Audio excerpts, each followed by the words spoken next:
मुझे बचपन से ही अनहद नाद की धुन सुनाई पड़ती थी, किंतु पता नहीं था कि यह अनहद नाद है।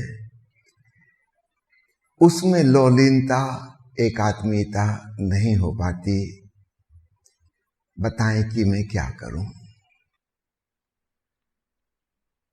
मां के गर्भ में जब बच्चा होता है, उसे 24 घंटे केवल अनहद नाद ही सुनाई देता है। अन्य कोई आवाजें उस तक नहीं पहुंचती।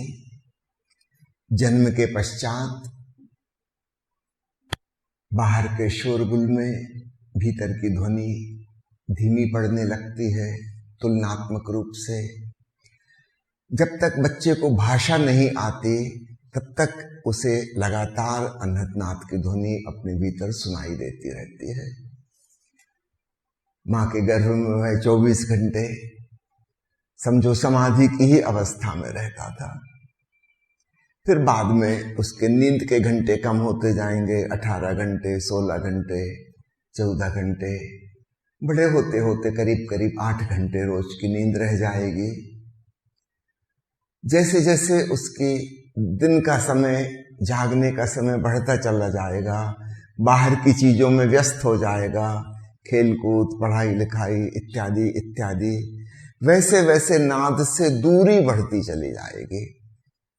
नाद श्रवण बंद नहीं हो जाएगा, लेकिन भूलने लगेगा, क्योंकि दोनों चीजें ज्यादा, बाहर की चीजें ज्यादा इंपॉर्टेंट लगने लगी।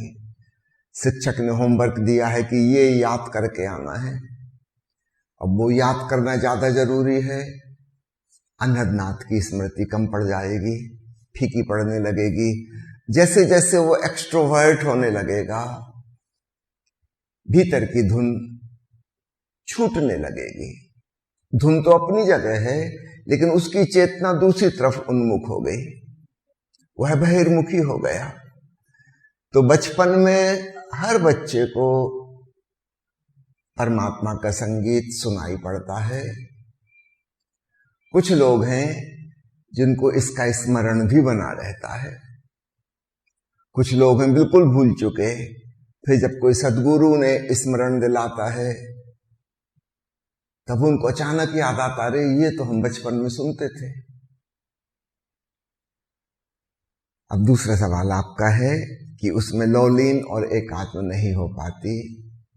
हम बाहर की चीजों के साथ इतने ज्यादा आइडेंटिफाइड हो गए हैं, अपना तादात्म्य बना लिया है, हम उसको समझने लगे कि यही मैं हूं, और इसलिए जो वास्तविक स्वरूप है उसके साथ एकात्म नहीं हो पाते। जो अपना नहीं था वो अपना लगने लगा, और इसकी वजह से जो वास्तव में अपना है, स्वरूप है, स्वभाव है, स्वधर्म है, वह पराया जैसे लगने लगा। ऐसा अपनी सामान्य जिंदगी में भी हम देखते हैं। एक लड़की की शादी हो जाती है, वह ससुराल चली जाती है। 25 साल तक जिनको अपना माना था, उन मायके वालों से धीरे धीरे धीरे दूरी बढ़ने लगती है, और जो बिल्कुल नए लोग थे, अजनबी लोग थे ससुराल में, धीरे धीरे उनके साथ आइडेंटिफिकेशन बनने लगता है। इसमें समय लगता है, लेकिन कुछ साल के अंदर अंदर ऐसा हो जाता है। अब जब वो कहती है मेरा घर, इसका मतलब ससुराल वाला घर, मेरे पति, मेरे बच्चे, नई चीजों के साथ आइडेंटिफिकेशन हो गया।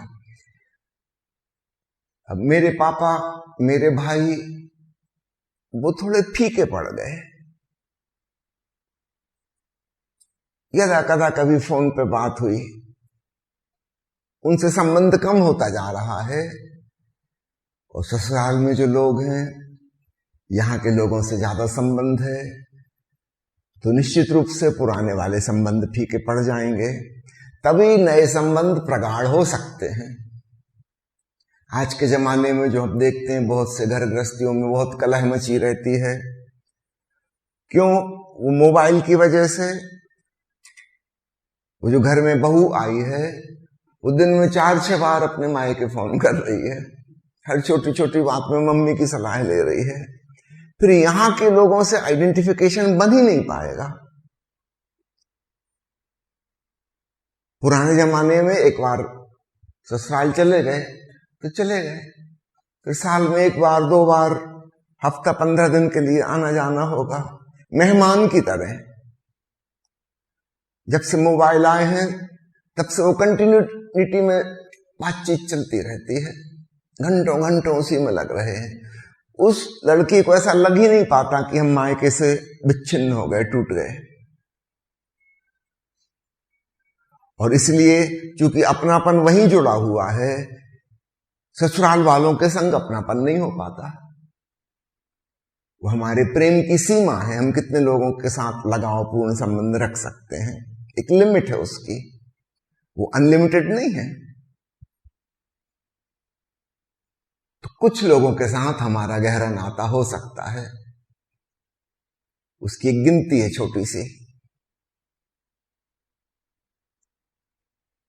इस बात को समझना, जैसे जैसे बच्चा बड़ा होता जाता है, एक्सट्रोवर्ट होता जाता है, बाहर की चीजें उसके लिए ज्यादा महत्वपूर्ण होती चली जाती हैं, भीतर की चीज फीकी पड़ती जाती है, क्रमशः भूलने लगता है। ओशो ने एक बड़ी प्यारी कहानी सुनाई है गीता दर्शन में, वो कहानी आपसे कहूं। यूरोप के किसी देश की कहानी है। उस जमाने में कुछ खाना बदोश लोग हुआ करते थे, घोड़ा गाड़ी बैलगाड़ी में चला करते थे, और वे लोग बच्चे चुराया करते थे। एक छोटे से बच्चे को उन्होंने एक गांव से उठा लिया है, उसके हाथ मुंह बांध दिए हैं, पट्टी बांध दी है ताकि वो बोल ना सके, आवाज ना लगा सके। उसको बैलगाड़ी में एक बोरे में बंद करके सामान के साथ उन्होंने रख दिया है। उसके हाथ पैर कसे हैं, वो हिलडुल भी नहीं सकता, मुंह बंद है उसका, पट्टी बांध दी गई है, वो चिल्ला भी नहीं सकता, कोई आवाज नहीं कर सकता। वो छोटा सा बच्चा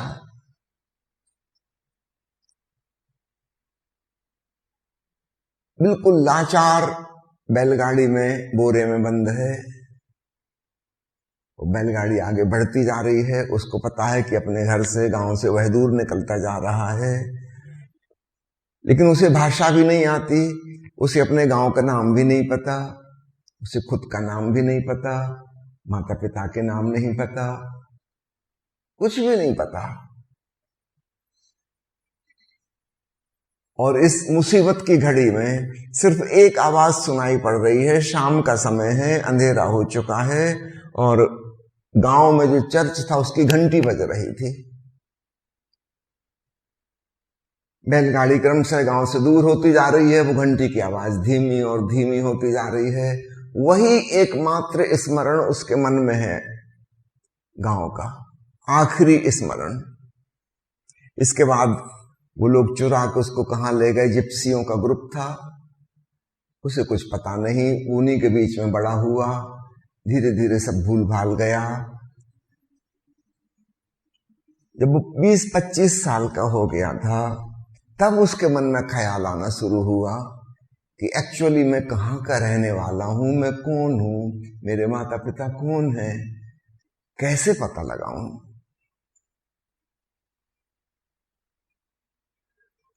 उसे कुछ और याद आता ही नहीं था, एक ही चीज याद आती थी, वो चर्च की घंटी बज रही थी उस समय, एक फीकी सी स्मृति। उसने सोचा कि चलो उसी घंटी की आवाज को ट्रेस आउट करता हूं। तो उसने गांव गांव जाना शुरू किया, जगह जगह जाता, खासकर शाम के समय जाता जब चर्च की घंटी बजती, और गौर से सुनता कि क्या यह वही आवाज है। सालों बीत गए, कोई 30 साल की उम्र में ऐसा हुआ, एक गांव में वो पहुंचा, घंटी की आवाज हो रही थी, और उसको लगा कि यही है वह आवाज, एकदम मैचिंग। अब वो इतनी 30 साल पुरानी स्मृति, लेकिन एक क्लिक कर गया कुछ कि यही है वह घंटी की आवाज जो मैंने सुनी थी। फिर तो वो दौड़ के गांव में भीतर गया, और जब वहां के रास्ते देखे तो फिर स्मरण आ गया, घर कहां है वो भी स्मरण आ गया। सीधा अपने घर में पहुंचा, भीतर घुस गया, खुशी के मारे उसकी उमंग उत्साह का ठिकाना ना था। अब उसके माता पिता भी 30 साल ज्यादा बूढ़े हो चुके थे, लेकिन वो बस देख के पहचान गया। माता पिता भी हैरान हुए, पर कुछ इंट्यूशन पावर उनको भी लगा कि है हमारा ही बेटा है ये। अब शक्ल सूरत तो नहीं मिलती जुलती थी, लेकिन कुछ भावना पकड़ में आ गई। यह कहानी सुनाकर ओशो कहते हैं कि कुछ ऐसा ही हर बच्चे के साथ हो गया है। तुम्हें चुरा लिया गया है। किन्हीं जिप्सियों ने, खाना बदोशों ने नहीं चुराया। तुम्हारी बहिर्मुखता ने, तुम्हारी व्यस्तता ने, तुम्हारी इंद्रियों ने, तुम्हारे मन ने तुम्हें चुरा लिया है। तुम अपने मन में उलझ गए, तुम मन के होके रह गए। विचारों ने, भाषाओं ने, शब्दों ने, उन्होंने तुम्हें चुरा लिया है। यदा कदा किसी को ख्याल आता है कि मैं इस दुनिया का नहीं हूं, बड़ा मुश्किल है ख्याल आना, क्योंकि हमारे जैसे लोग सब तरफ रह रहे हैं। ख्याल ही नहीं आता कि हम इस दुनिया के रहवासी नहीं हैं, हम किसी और लोक से आए थे। सदगुरु का बस इतना ही काम है जो याद दिला दे कि तुम एक्चुअल यहां के रहने वाले नहीं हो। तुम्हारा असली मूल निवास स्थान कहीं और है। तुम जो अपने आप को समझ रहे हो, इन जिप्सियों के ग्रुप में रह के इन्होंने तुम्हें नाम दे दिया, इन्होंने तुम्हें काम दे दिया, इन्होंने तुम्हें आइडेंटिफिकेशन दे दिया। हम कोई भी काम करने लगते हैं, हम उसी से आइडेंटिफाइड हो जाते हैं। किसी से पूछो आप कौन है, वो कहता है मैं इंजीनियर हूं, मैं चार्टर्ड अकाउंटेंट हूं, मैं व्यापारी हूं, मैं डॉक्टर हूं। कोई पैदाइशी था क्या? संयोग की बात, एक खास पढ़ाई पढ़ ली, आप कुछ हो गए। फिर वो काम करते करते धीरे धीरे आइडेंटिफाइड हो गए, भूल ही गए कि ये हमारा वास्तविक स्वरूप नहीं है। ठीक है, एक काम चलाओ, आजीविका कमाने के लिए कुछ ना कुछ करना होगा, तो ये मैं कर रहा हूं, मैं ये हूं नहीं, ये मेरा कोई वास्तविक स्वरूप नहीं है।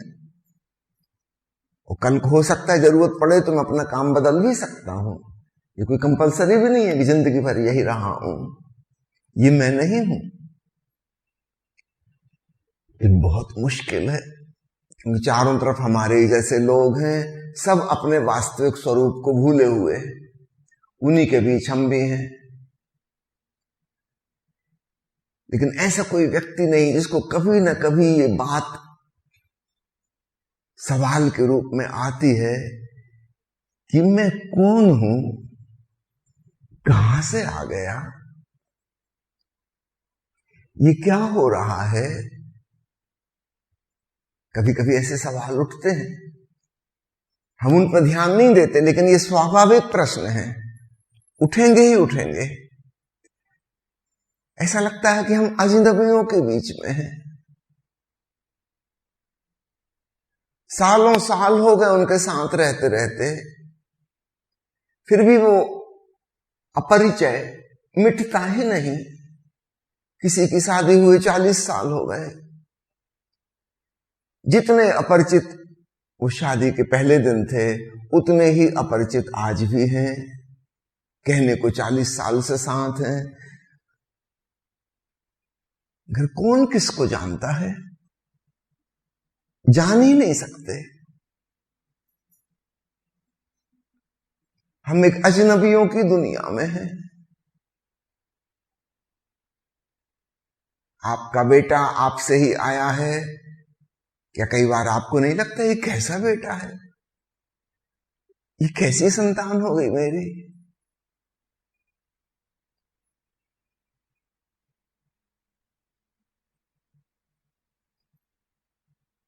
कई बार गहरी नींद लगी हो, दोपहर को लंच करके आप सो गए, खूब गहरी नींद लग गई, फिर नींद खुली, और ये भी समझ नहीं आ रहा था कि सुबह है कि शाम है, ये भी भूल गए कि लंच के बाद सोए थे कि डिनर के बाद सोए थे।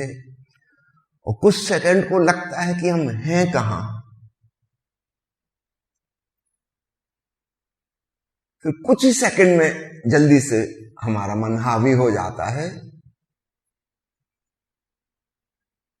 लेकिन कुछ सेकंड तो अपने आप से एक अजनबीपन लगता है। समझ नहीं आता कि मैं कौन हूं, कहां हूं, क्या हूं,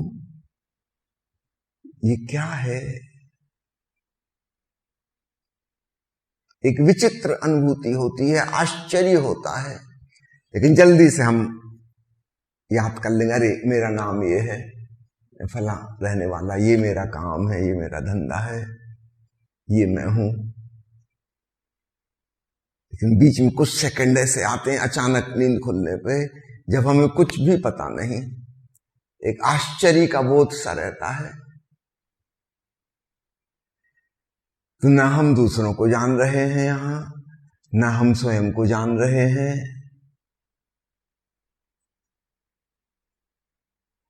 फिर भी हम मान रहे हैं आधार कार्ड में, पासपोर्ट में जो लिखा है कि यही मैं हूं।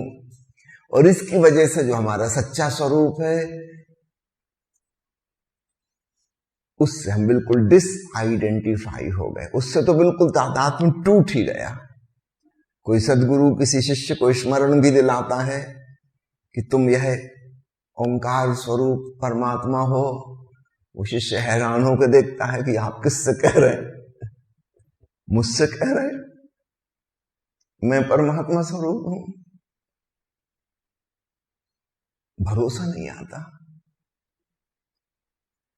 हम शायद यह मानने तैयार हो जाएं कि सदगुरु भगवान है, ये ईश्वर स्वरूप है, ये मानना हमको आसान पड़ता है। लेकिन जब वो कहते हैं तत्त्वमसि श्वेत केतु, ये बिल्कुल अविश्वसनीय लगता है, ये कहां हो सकता है, क्योंकि हमको इतनी नेगेटिव बातें कही गई हैं। किसी ने कहा तुम गधे हो, किसी ने कहा उल्लू के पट्टे हो तुम, किसी ने कहा you are good for nothing, तुम किसी काम के नहीं हो, शैतान कहीं के, न जाने कितने नेगेटिव कमेंट हमको किए गए हैं। हम भी स्वीकार कर लिए हैं आत्मनिंदा, सेल्फ कंडमनेशन। जब इतने सारे लोग कहते हैं बहुमत का जमाना है, डेमोक्रेटिक युग है, तो सही कहते होंगे। और फिर अचानक किसी गुरु से मिलना हुआ, अब वो तो डेमोक्रेटिक हिस्सा नहीं, उनकी तो कोई भीड़ भाड़ बहुमत है नहीं, वो अकेला एक इंसान जो कह रहा है कि तुम परमात्मा हो, तुम्हारे भीतर बैठे परमात्मा को प्रणाम करता हूं। हम आश्चर्यचकित हो जाते हैं कि ये क्या कह रहे हैं आप, कुछ भूल चूक हो रही, आप पता नहीं हम कौन है। हमारे भीतर इतनी आत्मनिंदा, अपराध बोध भरा है, हम कहां स्वीकार करेंगे। हमारा सारा सेल्फ रिस्पेक्ट, सेल्फ लव परिवार ने, समाज ने, शिक्षा प्रणाली ने, सब ने मिलकर बिल्कुल खत्म कर दिया।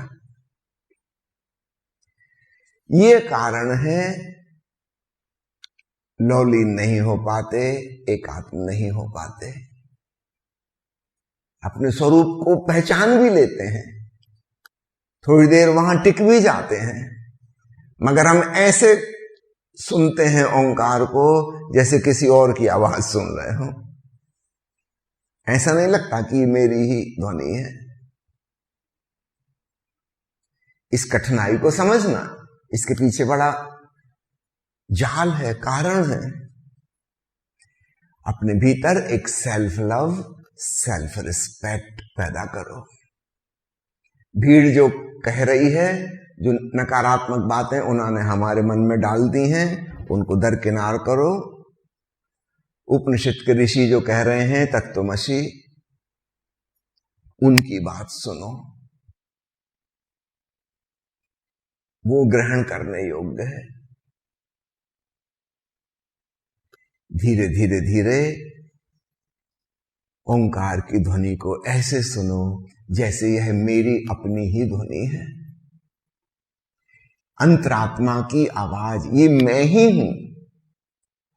ऊपर ऊपर से जो रंग रूप, तादाद में शक्ल सूरत, नाम, ज्ञान, प्रोफेशन इत्यादि इत्यादि, भाषा, देश, राष्ट्रीयता, ये सब दूसरों के द्वारा दिए गए हैं, वो मेरे नहीं हैं। ये शरीर का रंग रूप माता पिता से आया है, उनके डीएनए में ऐसा स्ट्रक्चर था, ये आपका नहीं है। जो मन आपके पास है, इसमें कुछ पिछले जन्मों के संस्कार हैं, कुछ इस जन्म के संस्कार हैं, जो माता पिता ने दिए, परिवार वालों ने दिए, स्कूल के शिक्षकों ने दिए, किताबों ने दिए, धर्मगुरुओं ने दिए। जो ज्ञान आपके पास है, जो प्रोफेशन आप करते हैं, ये सब शिक्षा के द्वारा प्राप्त हुआ, ये आपका नहीं है। आप बिल्कुल कोरी स्लेट पैदा हुए थे, एक शब्द आपका नहीं है। आपका तो सिर्फ ओंकार की धुन है बस, बाकी सब यहां सीखा हुआ है, ये पराया है। एक क्लियर कट डिस्टिंक्शन, क्या मेरा नहीं है और क्या मैं हूं। निश्चित रूप से यह शरीर मेरा नहीं है। उपनिषद के ऋषि इसको कहते हैं अन्नमय कोश, भोजन से निर्मित। आप एक दिन भोजन ना करो, 250-300 ग्राम वजन आपका कम हो जाएगा। रोज 250 ग्राम खत्म होता रहा है, लेकिन भोजन के द्वारा रिप्लेसमेंट हो जा रहा है, हमको पता नहीं चल रहा। शरीर रोज नया बन रहा है। 100 दिन के अंदर अंदर पूरा खून बदल जाता है। खून का एक परमाणु भी नहीं बचता 100 दिन में, पूरा का पूरा नया। लेकिन रोज रोज बन रहा है, रोज रोज खत्म हो रहा है। हमारी जो चमड़ी है, उसके ऊपर की परत एपिडर्मिस, लगभग 3 हफ्ते से लेकर 1 महीने के भीतर भीतर पूरी निकल जाती है, लेकिन इकट्ठी नहीं निकल रही सांप की कैंचुली की तरह, तो हमें पता नहीं चल रही। करोड़ों करोड़ों सेल्स रोज मर जा रहे हैं, निकल जा रहे हैं। एक बार कोरा पे किसी ने मुझसे सवाल पूछा था कि जब हमने स्नान कर लिया साबुन से और फिर टॉवल से पोंछा बदन को, तो टॉवल गंदा कैसे हो जाता है? जब हम साफ सुथरे थे तो टॉवल गंदा कैसा हो जाता है? मैंने उसको उत्तर दिया कि जब हम टॉवल से रगड़ते हैं, कई अरब सेल्स एपिडर्मिस के टॉवल में आ जाएंगे। कई अरब, 150, 1000, 2000 नहीं, रोज चमड़ी की ऊपर की परत मर रही है, टॉवल गंदा हो जाएगा। जिस बिस्तर पे आप सो रहे हैं, जो चादर आप ओढ़ रहे हैं, उसमें कई अरब सेल्स रोज छूट जा रहे हैं, वो हमें पता नहीं चल रहा। इतने छोटे हैं, माइक्रोस्कोपिक, दिखाई नहीं देते। पूरी चमड़ी 1 महीने के अंदर चेंज हो जाएगी, लेकिन नीचे से नई आ गई, हमें पता नहीं चला। सब कुछ बदल रहा है शरीर में, और मन के विचार तो कितने जल्दी बदल रहे हैं, आप भली भांति जानते हैं। वो तो स्थिर ही नहीं है, तो आप किसको अपना कहेंगे? 2 साल पहले आपका जो खून था, चमड़ी थी, हड्डी थी, वो आपकी थी, कि अभी जो हड्डियां हैं ये आपकी हैं, कि साल भर बाद जो हड्डियां होंगी वो आपकी होंगी? याद रखना, इस हड्डी में से एक परमाणु भी नहीं बचेगा उसमें। इस बीच में सब कुछ रिनोवेट हो जाएगा, नया बन जाएगा। कौन सा शरीर आपका है? कौन सी सांस आपकी है? आप कह भी नहीं पाओगे मेरी सांस, और वो बोलने में छूट जाएगी, वो किसी और की हो जाएगी।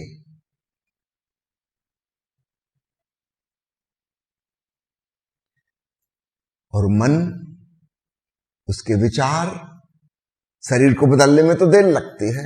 हाँ, कोई व्यक्ति आपसे 25 साल बाद मिले तो आप हैरान हो जाओगे, अरे पहचान नहीं आए। मन तो 25 मिनट में ही बदल जाता है, 25 सेकंड में चेंज हो जाता है। और भावनाओं को तो कहनी क्या, बिल्कुल हवा का झोंका है, आई और गई। अभी किसी से बड़ा प्रेम है, दोस्ती है, जरा सी कुछ बात हो जाएगी और भारी दुश्मनी खड़ी हो जाएगी। कहां गई वो दोस्ती? सब हवा हो गई। अंग्रेजी में भावनाओं को कहते हैं इमोशन। इमोशन का मतलब है that which is always in motion, in movement, जो आई और गई।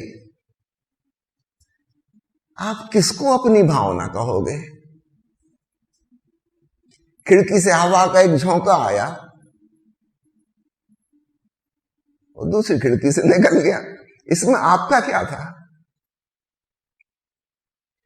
तो हमारे तन, मन, हृदय वास्तव में हमारे नहीं है। इस बात के प्रति जागो, यहां से डिसआइडेंटिफिकेशन हो, तब दूसरी बात आसान हो जाएगी। वह जो मेरा चैतन्य स्वरूप है, ओंकारनाद से गूंजता हुआ, वह मैं हूं। तब एकात्मीयता, अपनापन, प्रेम की भावना पैदा होगी।